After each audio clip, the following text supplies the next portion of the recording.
So we are with JT Barnett. You were a professional hockey player, now entrepreneur. So JT, can you just give us like everyone context, anyone who's listening to the podcast, just tell everyone like, who you are and what you do? Yeah, so thank you for having me. I appreciate it a ton. My name is JT Barnett. I am a former professional hockey player turned entrepreneur in the vertical of health and wellness along with media. So what I do right now, when I retired hockey, I founded a wellness and recovery festival called Reset that was going on for a year and a half. Was planned to do that for our third festival in a row before COVID put that on pause, because obviously people aren't going and meeting up with each other outdoors or in big gatherings. So that got put on pause, and when that got put on pause, I started a hockey media brand called Deke. That for me was a way to stay in touch with the sport that I've played for my whole life, along with adding in my own elements and adding in my own ideas of how I think the sport of hockey can develop and grow and adapt to the modern landscape of social media and content, and where the generation that are coming next are placing their attention, which is social media, in my opinion. So I started that brand, and that brand lives primarily on Instagram and TikTok, and it's showcasing the next generation of superstars in the NHL in a more in-depth way. About a month and a half after starting that, me and a close friend of mine decided to start a creator house, specifically in the vertical of TikTok and health and wellness. And that house we lived in for 1 month, from August 10th to September 10th. And we grew the platform from 0 to 500,000 followers on TikTok. And now we're currently in talks of planning for season 2, which is going to take place over the next couple of weeks, start over the next couple of weeks. And so what I do primarily is connect people with opportunities through social media. I'm very skilled at, everything for me comes down to relationships and just how you treat people and how you're able to bring value to people's lives and just be there for them. And so for me, all of the endeavors that I go in, whether it's our wellness festival Reset, or whether it's this hockey brand Deke, or this platform on TikTok called Honey House, it's all doing things that are getting people to empower themselves and create the life that they want, and helping them facilitate that. So that is what I'm doing right now. So you think you got that skill set of, making meaningful relationships through hockey, because you played for multiple teams. I'm assuming you played since you were a kid. And when you play with these guys, they're like your best friends, they're your family. And if you play across different teams, you meet new people, you kind of have like a harmony between like your coach, teammates, fans. So did you get that acquired skill set from playing hockey? I think I actually got that skill set as a kid. I think that I was born with the DNA from my mom of wanting to be better all the time. My mom was a personal trainer and spinning teacher, and was always just pushing me to be the best that I can be. And then my dad was a sports agent and then sports executive. And I think that I got a lot of my creativity from him. So I think that those two things combined led me to have a skill set of wanting to be extremely creative in a health and wellness world, and in a world of bettering yourself and empowering yourself. And then I think I did take those to my sport. Like, I think in hockey, it definitely was something that I was known for, or was something that my kind of personal brand represented, was that. But I think it started long before. Yeah. So you played professional hockey for 6 years, right? Correct. And then you lived in Russia, in Moscow, for a year? Correct. How's that experience, like living in a different country like that? It was great. I'm super grateful that I had the opportunity to go over there. And it was at a point in my career where I knew that I didn't have a ton longer. It was kind of like a last shot for me. I had been playing in the minors for 2 years or 3 years prior to that. And it was like, okay, this is like a great opportunity for me to level up, go somewhere that's completely foreign, really step out of my own comfort zone of being, in the US playing in these leagues that it's not a really challenging league that I'm playing in currently, and the opportunity that I have to go over here and really challenge myself, both physically and mentally, was something that initially I was like, fuck, this is going to be a lot. But then I was like, I can handle this and I want to do it. And I'm really happy that I did, because it allowed me to really level up as a person, like just, understanding myself on a deeper level, and the things that I can do and overcome. And it also allowed me to kind of scratch that itch of being like, I've done this now. I've played in the equivalent of the NHL in Russia. I've been here at what would be considered the highest level for a lot of people. And I know that I want to do more. I know that I want to do other things than play hockey. Particularly, I want to be way more involved with people, and be in a closer knit unit that's doing shit that I'm really interested in. And at that time, it was like social media, creating videos, doing different types of creative work. And so I loved the experience of Russia. I'm super grateful for it, and it also allowed me to be where I'm at today. Dope. So it was in your final year that you really thought about expanding your capabilities into entrepreneurship, or were you always sort of entrepreneurial in some sort of way? Always. I was doing, I think, like, thinking back to entrepreneur, creator, which I think those two things are merging right now. But I think back in the day for me as a kid, like, we lived on a golf course, and behind our house there was a hole that was like that had a tee box and had no fairway. It was all rocks, and then there was just a green, and so you would have to hit from the tee box onto the green. And me and my sisters would go back there and look for golf balls in the rocks for hours, and then we would put them in a box, go to the front of our house where there was an actual hole that was like a regular hole, and we would resell them to the next golfers that were coming by. And so, like that kind of entrepreneurial, like, flip stuff, sell different stuff in my house that I wasn't using anymore to, like, make some quick bucks. Like that was in me. Like, I had that. But I think the more of the DNA that I had, even more than entrepreneur, was creator.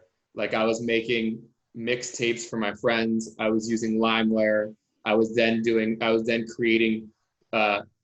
I was creating on MySpace. I was building out people's MySpace profiles. I was just, like, kind of hacking the HTML of that. And it was always stuff that I really enjoyed. I really had a good time doing different techie type stuff. And while I was a player, you do have a lot of time as an athlete. Like, you just have so much downtime outside of being at the rink and training, that was what I was doing with a lot of my time. I was always sitting on my phone, looking at the new apps that were coming out, next platforms, Tumblr, jumping into Tumblr. And that was something that I really had passion for. And that was something that I knew when I stopped playing, I was going to go full time into. That's dope. Like, always hustling. And I always feel that as a performer, athlete, actor, whatever it is, if you're doing something along those lines, you have the option, or you have the capability of amplifying your personal brand, right? If you take your average Joe and he puts in a lot of content, of course he or she can grow their audience really, like, over time, right? But if you're a performer of some sort, like you were as a professional hockey player, you can really build your personal brand. And I feel that once you do that, there's a way to leverage your personal brand and, not only leverage your business, your personal brand, but make connections. And I think that's what you did with your brands that you eventually ended up making. Totally. Yeah. I think it's funny because I was in a sport that is traditionally so conservative. Hockey is just, the makeup of it is conservative in nature. And I came into that sport coming from a place where I don't think that I was really taught to be more progressive. I think it was just like a mix of who my parents were, where I was living at the time, the youth group, the kind of group that I was hanging out with, where I grew up. And I just came into the sport much more open and transparent, and wanting to share and wanting to create and wanting to talk about everything and, like, connect. And that was what made me want to start building a personal brand. And when I got on Facebook, actually, I actually think MySpace would probably be even the first place that it started. When I was on MySpace in 6th, 7th, 8th grade, like I was loving the fact that I could have 3,000 friends and that I could connect with so many people and write on their, I think MySpace was like their wall. Yeah, the wall. Right on their wall. And like, I loved that. I really enjoyed going to the ice skating rink on Friday and there being people there and going around and like collecting people's MySpace URLs and adding them on MySpace. That was something that really pumped me up. And so when I went to junior hockey and it kind of transitioned into Facebook, the interest that I had in the platforms really just continued. And then when Instagram came out, that was really the first place where people followed you and could visually see what was going on with your life from just a photo and video standpoint, rather than writing on your wall, rather than it being like a personal connection. Instagram was really the first one that people followed you just because they wanted to see what you were doing in your life. Mm-hmm. And when I saw that happening and I saw people starting to pop on there and starting to develop their own followings, for me, it was like, I want to do this. Like, I want people to see what I'm up to. And not because I want people to see like I'm the shit or anything. It was like, I want to connect with people. I want people to know what I'm doing. I want to know what other people are doing. I want to stay in touch with my friends. And that was something that I really loved and had passion for. And so it's exactly why I've spent so much time building my personal brand now and developing those connections. It's kind of cool how you are integrating your passions with your business ideas. For example, of course, you integrated hockey with your hockey media company and of course your holistic sort of brand reset, right? Because you're still being very, very active. I think it would be very sad if you're an ex-pro player or maybe even, a recent college graduate that played soccer, for example, and you kind of stopped working out and you kind of just got fat and lazy. I mean, nothing that's bad, but you still want to maintain that fitness, right? And it's cool that you kind of ran along those passions and created something around that, Yeah, I think to me, what's the dopest thing is people that create a lifestyle around what they enjoy. And when I say lifestyle, I mean people that are able to create monetary wealth and create a business and create a routine around shit that they actually enjoy. And so for me, it's like, I really enjoy working out. I really enjoy people. I really enjoy seeing brands that are up and coming and like seeing that kind of landscape of what's dope right now, what's popular in culture, what are people listening to and placing their attention on. And so for me, in my personal idea of success is, can I create money? Can I get income doing those things so that my lifestyle is primarily just things that I enjoy and it's also my business. And so that's where everything that I'm doing right now is like, it stems from an idea. All of the business things that I'm doing right now stem from an idea of something that I think would be fun and would be enjoyable. It's like, I want to connect. I want to really follow hockey and know who's the next upcoming players and what brands they're wearing, what shoes they're wearing, what gear they're wearing, what teams are doing in terms of content. So how can I form a brand around that? Cool, let's do Triple Deke. And then the next thing is like with Reset, it's like me and my girlfriend are super into wellness. We love going to Whole Foods and seeing what's the new brands that are in the protein section. What's the new brands that are in the snacks? Who's the alternative now to Oreos and cookies and stuff? We loved that. And we were like, we have so much fun doing this. How can we create a brand around this? Let's showcase all of these brands in a way that's super organic to our friends and our following, get them to not have to spend the legwork of searching for up and coming brands. We'll do that. And then we'll just like pump this out to people. And so that's what I think is really dope. And that's what I want to create a lifestyle around. Mm-hmm. There's this quote that I read like yesterday. I think it goes along the lines of find something that you love and you don't have to work again in your life. I'm pretty sure all your stuff that you're doing right now doesn't feel like work at all because you're having so much fun doing it. Of course, there can be some miscellaneous, tedious things along the way, but for the most part, you don't feel like, oh my God, I got to do this again, wake up in the morning. Nah, it's like you're doing you at the end of the day. 100. And there's always times where it is like work. Like I think of it like on the grand scheme and on like a day-to-day. Like day-to-day, bro, there's so much shit that I hate. I don't enjoy writing out like really long emails to like 50 different brands in the day. I don't enjoy that. But when I like zoom out and look at the grand scheme, or over like a overarching year or a couple year period, I'm like, fucking love this. Like I love what I'm doing so much. And so, you know, grand scheme day to day or macro and micro, I look at it more like that. If my day to day, yeah, there's things that I don't enjoy, but on the grand scheme, I'm super pumped and I really love it, then I feel pretty good. Yeah, you got to be realistic, because everything that you do within your business, you're not going to love. I think a perfect example, like writing those emails in the morning, is pretty annoying.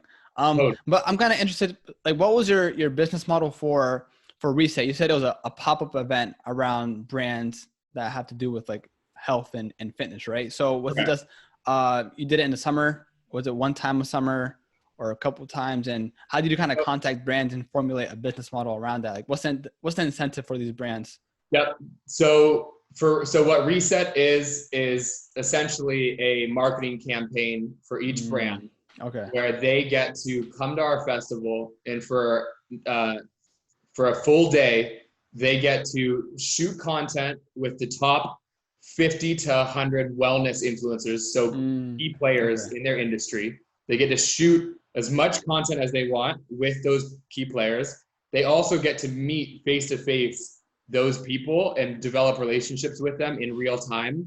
And the third thing is they get product feedback on their, you know, whatever they have at that moment. They also can bring like products that they're trying to introduce in the next coming months to get immediate impact from people that, again, are super important in their niche or in their market. And the last thing that we offer is all of these influencers that are there, they are coming to our festival knowing that if they enjoy a brand, they're going to post the brand. So all of these brands that are coming know that they're going to be posted and shouted out on all of these key players in their industry's Instagram. So they're going to get immense amount of awareness in the same day. So it kind of works as a big marketing campaign that is 360 degrees impactful, and it's done and it's shot over one day, and it just makes it very simple for everybody, and it's super fun. It's a great time. Not only do brands get to connect with other influencers, but we've had brands come to our festival and make relationships with other brands and be able to partner on giveaways or partner, like, you know, ask them who does their creative, ask them who does their paid spending. And now these brands are collaborating together and are working on projects together. So it really just facilitates a ton of relationships in terms of content and also, you know, in real life relationships in a single day. That's the brand side. The influencer side, they get to come, and it's the day after Coachella, and they get to come for a full day, a kind of like a spa day on steroids. So they're coming, they're getting everything for free. The only deliverables that they have to do is post the brands that they enjoy. And there's no like real hard guaranteed deliverables that they have to do for the brands. It's up to them. They're coming into the day knowing that they also might get some partnerships out of it. Like they might actually meet a brand there that they really enjoy and that they want to endorse and share to their following for the next 6 to 12 months. So they're coming into the day with their eyes open for new opportunities. And so it's just a really enjoyable, organic place for people to come and meet and make connections and just like improve their well-being. I mean, when you get to try the top 50 wellness brands in a single day, and that means you're getting IVs, you're getting massage, you're getting acupuncture, you're getting cryotherapy, you're getting lymphatic drainage, you're getting, you know, all Theragun, all of these different like modalities and products. You're leaving the day and you're feeling incredible. So like the influencers, not only do they get for their work, is it beneficial for them to meet these brands and partner with them, but also just like on a rejuvenation, from a rejuvenation standpoint, like you leave the day and you're just like, that was such a good time. It was good people, and I just feel better. So that's the way that we kind of encompass it and package it for both sides. How do you manage the logistics behind that? Because, you know, say you have like literally nobody, only have the idea, and you have to hit up the brands and you have to hit up the influencers and make it happen. Like, how do you even start? How do you do that? That's what takes us the most time. So we have we have a very small team, but majority of the time is from the very start, it was more challenging because majority of them were cold. Now that we have built relationships with a handful of the brands, a lot of them now are either friends or our acquaintances. So it's a little bit easier now where it's over text or a phone call and it just is quicker. Mm-hmm. But the majority of our time was spent for the first two festivals getting a hold of these brands, getting on calls with them, going back and forth, and then like planning all of it out with the shipping the products and the day of the actual festival and all of that. Okay. And so with this brand reset, it's only, you don't have to worry about it year round. Of course, it takes time to prepare for it, but once you're done with that event, you can kind of focus on Two times a year. 2 times a year. So you can always focus on your other media company. And Yep. You said the TikTok creator house, right? Correct. So my time is kind of prior to COVID was, I would say 90% reset, 10% personal. And by personal, I mean like my own brands of JT Barnett, along with consulting for some other people, helping out friends, that kind of thing. But since COVID, reset has been maybe 10%. And now Triple Deke and Honey House are the majority. Okay. And a lot of people might be unfamiliar with, okay, media companies. If you look at Vice, BuzzFeed, Complex, those are huge digital media companies, or 433 for soccer, if you love soccer. How do those companies, or even yours too, how can they make money? I feel like when I look at those companies, they make money by either monetizing their YouTube channels, like all the social media platforms that they have, either through their podcast. I know Barstool, they're making a lot of money through their podcast. And I know they have like a new sports betting thing going on. So that's really huge for them. And they're basically a media company as well around sports, but you're more specific towards hockey. How do these media companies generate revenue? So there's a couple of different ways that you can generate revenue being a media company. The first one is the ad revenue, something like a YouTube or a podcast that is based off of the amount of watch time and the amount of people that view it. Mm-hmm. That's getting paid out by the platform. That's also now TikTok is doing that with their creator fund that is similar to YouTube style. I don't believe it's as in depth as the YouTube one, but I think that they're trying to get to that point. The second way that you can do it is putting out a product yourself. So, a lot of these media companies like Overtime, they're putting out merch, they're putting out different types of equipment, and you can monetize through your own products. And the third way is brand sponsorship. So a podcast is a good example. Aside from getting paid by someone like your actual platform of Anchor, you now could be getting paid by a brand for doing a 30-second ad roll, pre-roll ad, or mid or whatever, wherever you decide to place it, that the brand is sponsoring you based off of the eyes that are on your platform. So there's a couple of different ways you can do it, and a lot of them do all three, and it just kind of depends on the route that you want to go. Yeah, I feel these are long-term plays because to build these platforms, not only on TikTok, YouTube, it takes time to build it up, because if you have a small audience, and of course these brand sponsorships that want to work with you, of course they want as many ears as possible, because if they don't have as many ears, they can't market to anyone. So anyone, I think, creating a media company, I think it's a long-term play. You have to build up your platforms across all social media sites, and then maybe you can start monetizing it. Because when I look at like BuzzFeed and 433 or all those other media companies, usually they have investors, they have VCs putting in money, and then like that, they can hire 10, 12 content creators and they can start producing content at scale. But if you're only a two-man squad, 5-person team, maybe even less, it's going to be a lot harder to build up that content. Yeah, I think anything's a long-term play. Like anything in business is a long-term play. If you're trying, the short-term things are few and far between that actually work. But with media brands, I think it is easier to scale when you have a handful of people helping you. I think there's also a big discussion is the platform that you're choosing and the time that you're choosing it and the scale and the reach that that platform has. Like right now on TikTok, if you were to jump on TikTok 11 months ago, 12 months ago, maybe even a little bit longer, last August ish, you could have built your profile to 500K like it was nothing. Like the reach on it was just incredible, and now it's slowed down a lot. But for those people, it might not have been as hard as it is now. And so I think that the timing plays a little bit into it. The really just the skill of how good you are at it also plays into it as well. But nothing's easy, and so if you are thinking about pursuing it, it's got to be something that you think you're going to enjoy. Yeah. So you recommend, so if you have your own media company, your digital media company, ideally you want to have every single platform, LinkedIn, YouTube, Twitter, everything, right? But you want to go with what's hot right now, and that's TikTok, because if you grow on TikTok, eventually you can, move that audience to your other pages like Instagram, right? I think it depends. Yes, to answer your question, TikTok for me right now would be where I would tell everybody to go and start creating because of the opportunity that's there right now. That's not going to last forever.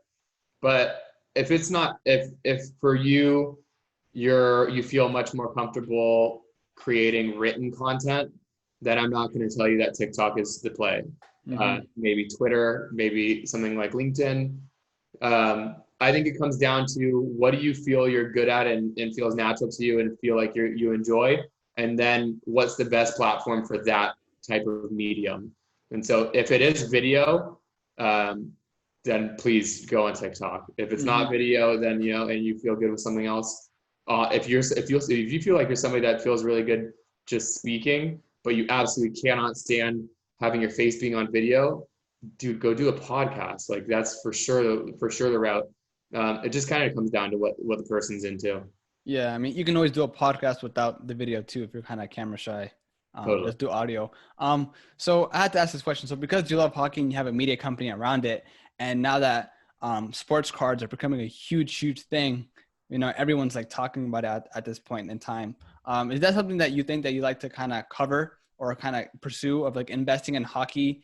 Sports cards? Hockey, no. No. I don't think hockey's going to ever really boom. No? I think it's maybe a couple of players, but I don't think it's going to have this kind of moment like NBA or NFL or Pokemon.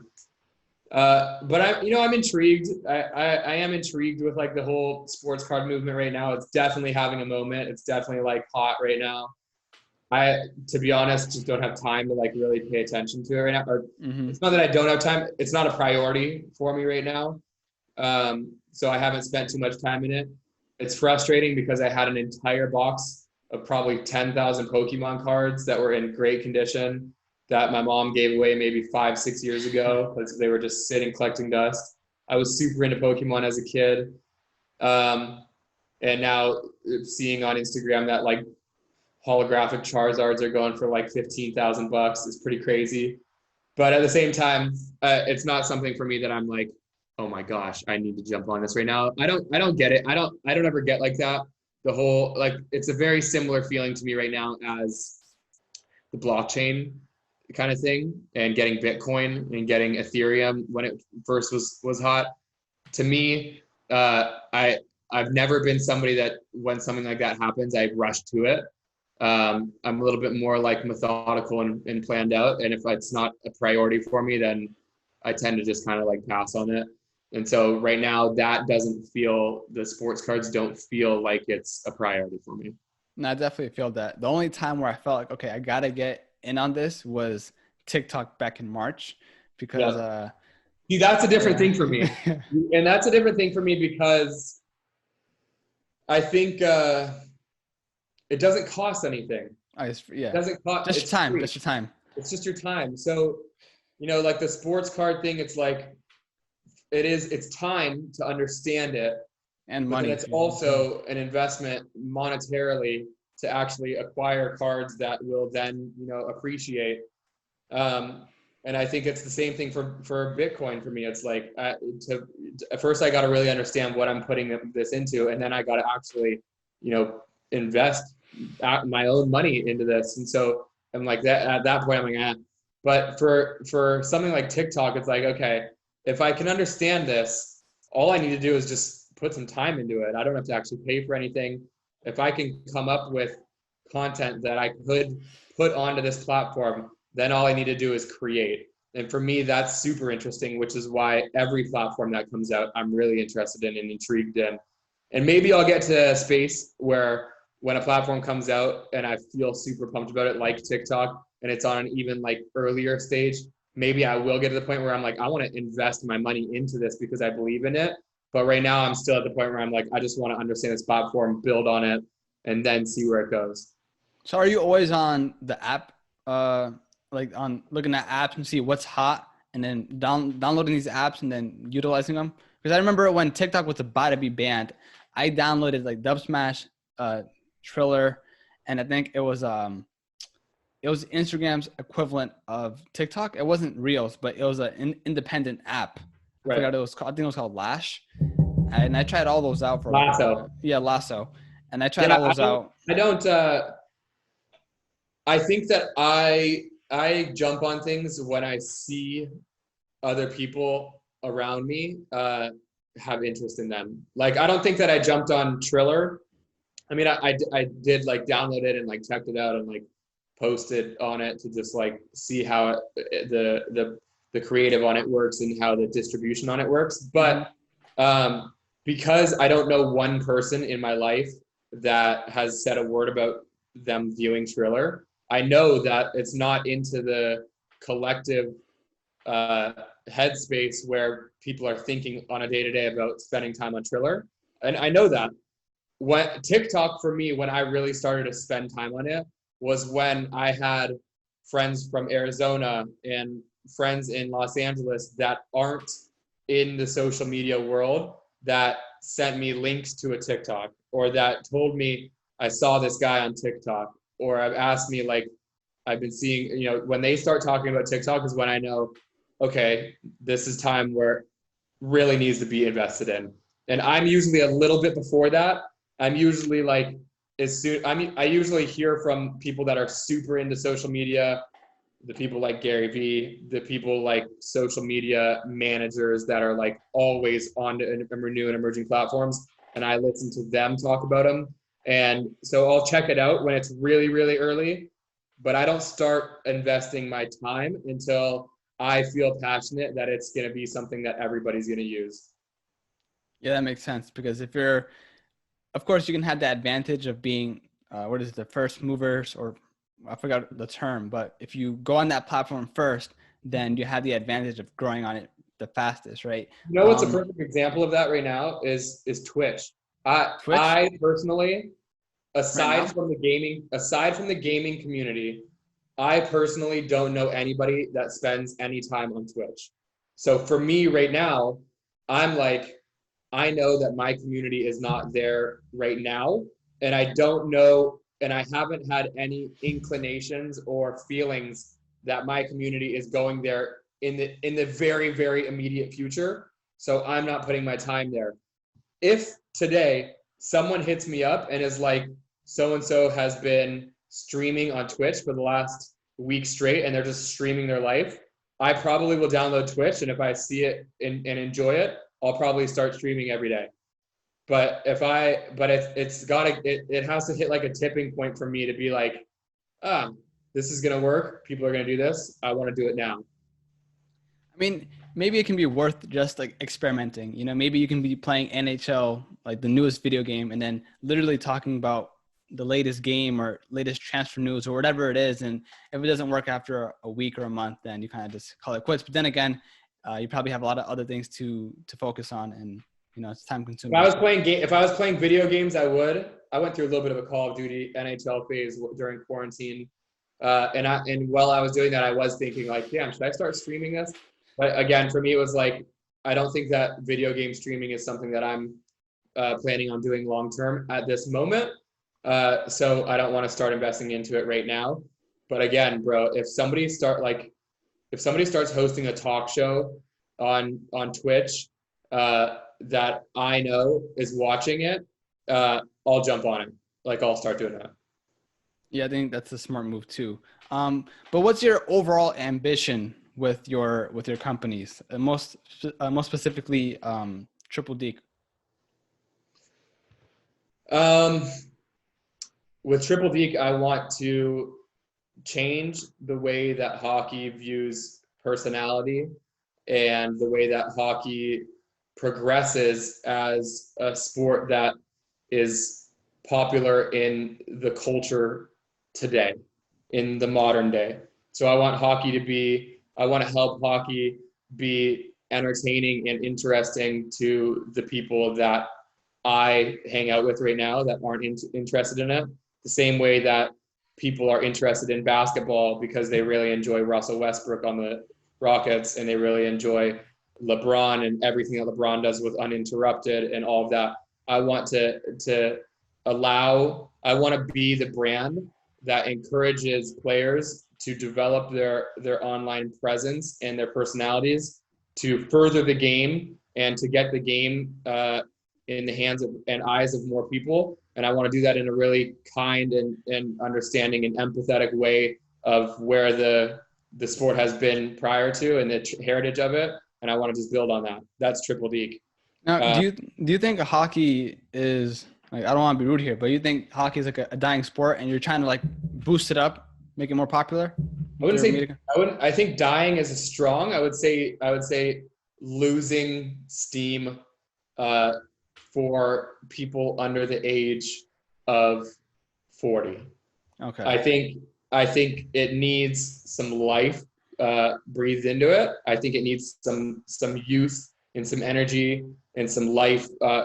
Some youth and some energy injected into the sport. And I think that the way to do that, I really believe that the way to do that is by showcasing personalities and creating content contextually for each platform and just pushing that shit out and putting it where the attention is of people that are 15 to 30, 35. And I just don't think that hockey does a great job of that right now. I think that hockey as an entire collective sport is a little bit slow to social media and a little bit slow to content, whereas NBA and NFL are super on it, and you can tell. And so I believe that hockey still has some steam and still can be on the right path. I just think that they just need a little bit of tweaks and a little bit of like younger people to come in and be like, let's take this value and let's apply it to how it can show up in the world today. So you think that the actual NHL, like their social media game, is not on par? I don't. Yeah, I think that it's lacking. And I don't say that.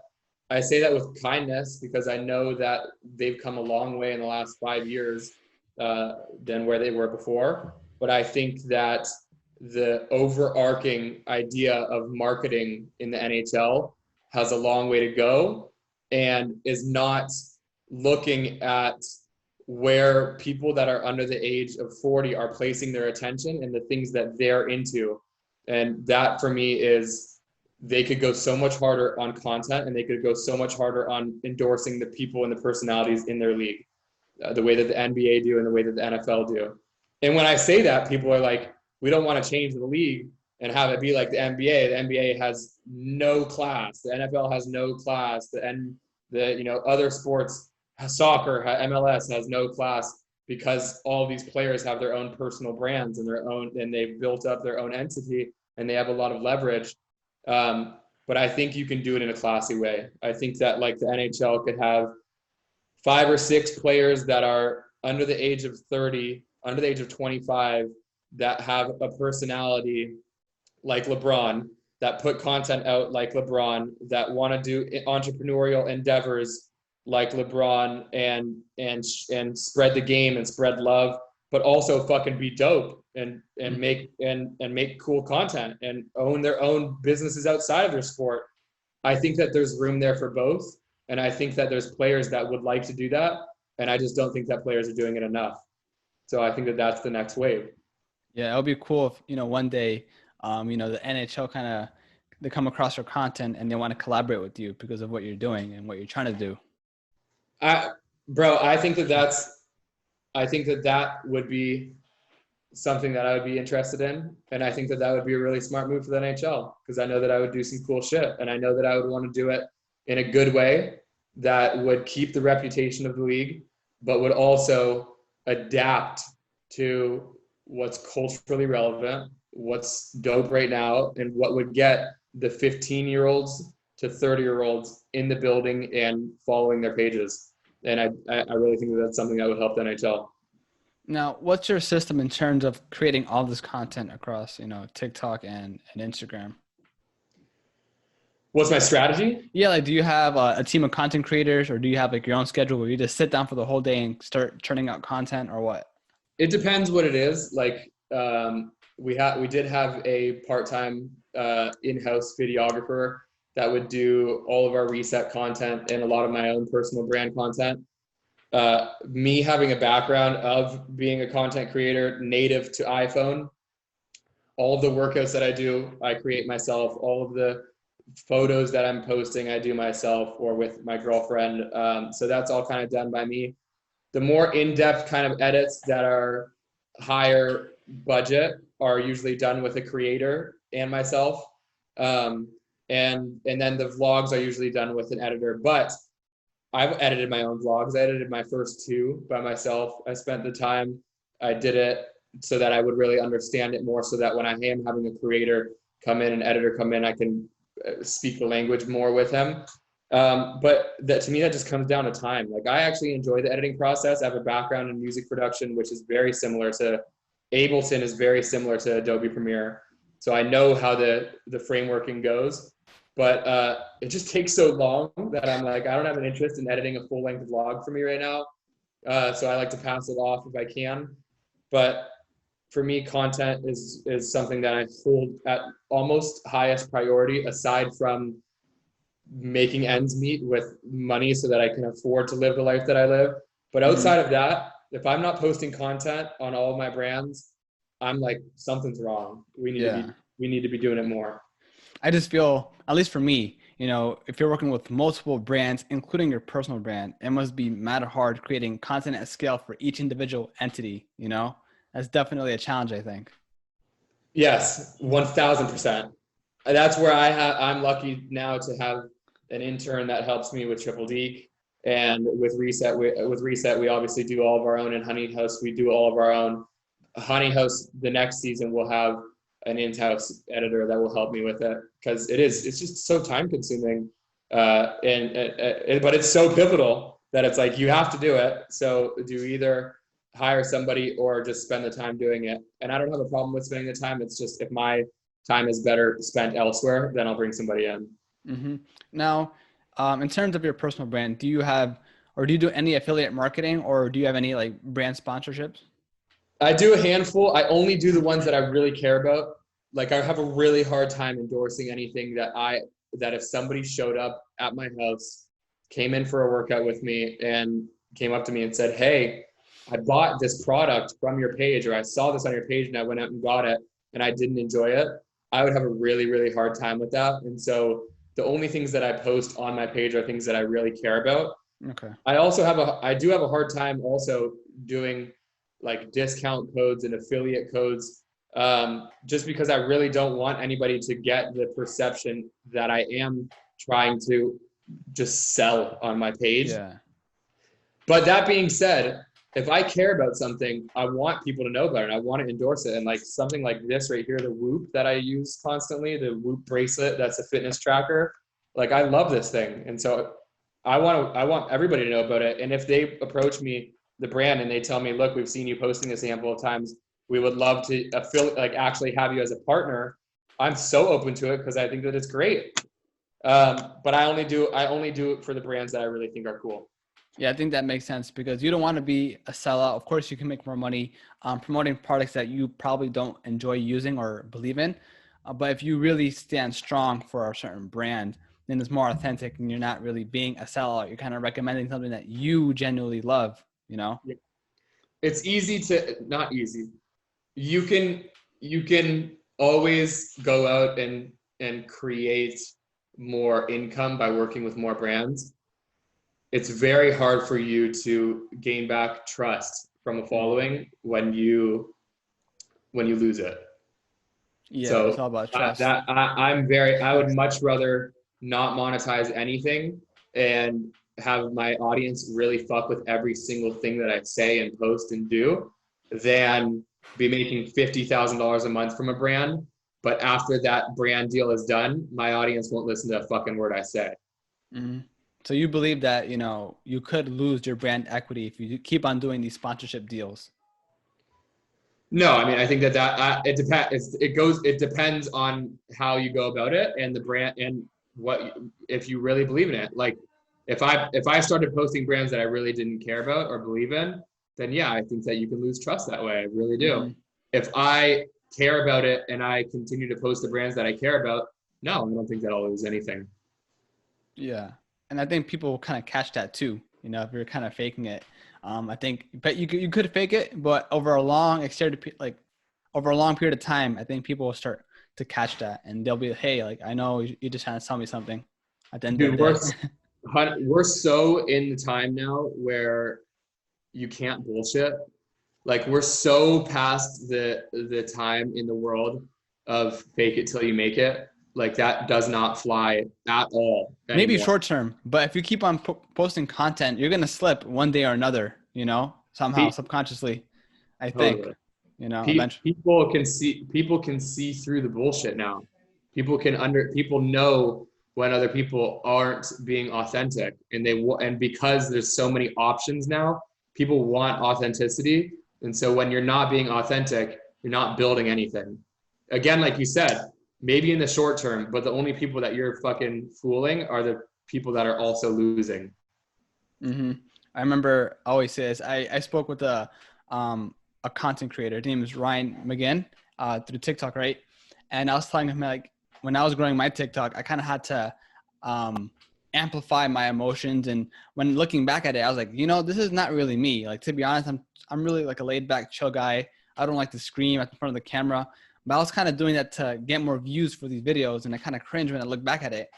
And he told me it was fine because sometimes you got to amplify kind of like your emotions to But kind of. I don't think that that's not being authentic. I think that that might be you trying to communicate in a way that that audience understands, which makes you a good communicator. That doesn't make you inauthentic. It might feel like it for you, but Definitely does. I don't know. it comes down to intent. Like if your intention with that was to fucking fool people to think that you're dope, then yeah. But if your intent was like, no, people will understand this more and will resonate with it more, that's fine. It comes down to your intentions. And I think that if you can live with what you're doing, whatever you're posting, your audience feels that. And if you're bullshitting and if you're not being authentic and you know that, your audience also can feel that. Yeah, that's a good valid point actually. But I still cringe. I'm not gonna lie. There's something inside me is like, I don't That's know, something ain't understandable. right. Yeah, I mean, and bro, then again, when I look back at the way that I talked with like my friends in high school and like using like slang and like just like the way that I like whatever just communicated back in the day in videos with like my like homemade videos that my mom has of like me and my friends like playing pool basketball and like hanging out and stuff, just like having fun with each other. Like just the way we communicated, we just sounded like a bunch of like high school idiots, you know? And I look back at that and I'm not like, what my intentions were always great. So I don't look back at it and be like, oh shit, like I was a bad kid or anything. It's not like we're saying anything terrible, but it's just the way that I communicated was different because I was with a bunch of my friends in high school. And so I think it's like, yeah, you can look back at it and be like, I don't communicate the same way anymore, but there's no reason to look back at it and be like that. I feel bad about it because your intentions were in the right place. Yeah. And going back to what you said, if you don't feel comfortable being in front of the camera, you can always do a podcast, just audio, or maybe write a blog, focus on other social media platforms. There's always other alternatives. Even if, unfortunately with TikTok, you have to be in front of the camera. There's no other way around it, really, I think. But there is other alternatives that you can still grow your personal brand with, 100%, bro. There's so many things like Substack, Medium, like these newsletters that are just like going off right now. Obviously LinkedIn is having a moment right now for sure. Like there's definitely other mediums that you can use to create. Voice is going to be something that's going to be massive. Podcast is already massive, but like even beyond that, like Alexa and just, it's gonna, things you got it. That's why self-awareness is so important, to understand like, what am I good at? What do I care about? How can I use those skills to my best advantage?